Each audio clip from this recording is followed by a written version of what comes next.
You're a developer maintaining a web application written in net. The application makes references to public objects in a public S3 accessible bucket using a public URL.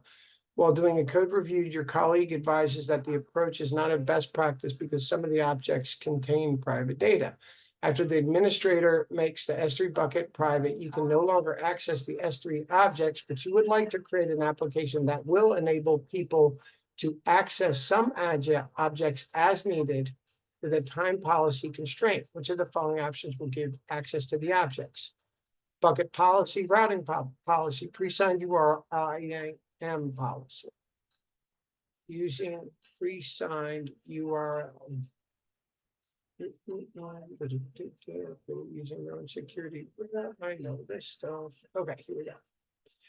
A company uses microservices-based infrastructure to process the API calls from clients, perform request filtering and cache requests using the API gateway. Users report receiving 501 error code, and you have been contacted to find out what is failing.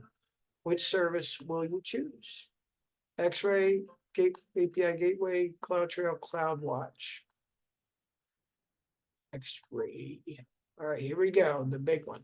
A media application uses CloudFront distribution to distribute static content configured on an S3 bucket. The application is used across different countries and various regions. Some regions have been experiencing latency when there is a cache miss on CloudFront. Which of the following configuration changes will you suggest to decrease latency and improve user performance? Redirect requests on cache misses to the S3 bucket nearest to the user country. Create a CloudFront function to redirect requests based on the value of the CloudFront viewer country header.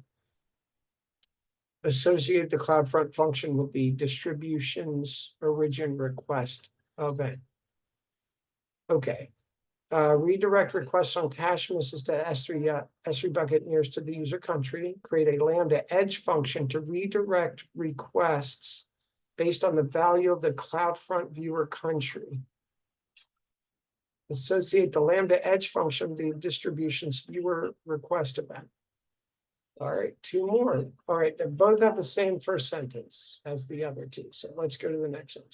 Create a CloudFront function to redirect requests based on the value of the CloudFront viewer country header. Associate the CloudFront function with the distribution's origin request event. Redirect requests on cache misses, blah, blah, blah. Create a CloudFront function to redirect requests based on the value of the CloudFront viewer country header. Associate the CloudFront function with the distribution's viewer request event. Okay, redirect requests on cache misses to the Amazon S3 bucket nearest to the user country. Create a CloudFront function to redirect requests based on the value of the CloudFront viewer country header. Associate the CloudFront function with the distribution's viewer request event. Okay. The viewer request event in CloudFront distribution occurs when CloudFront receives a request from a viewer before forwarding it to the origin server. It's a crucial stage where you can inspect and modify the request headers, query strings, process before CloudFront process the request further. Okay. Oh, that's it. Let's finish there because that's too much.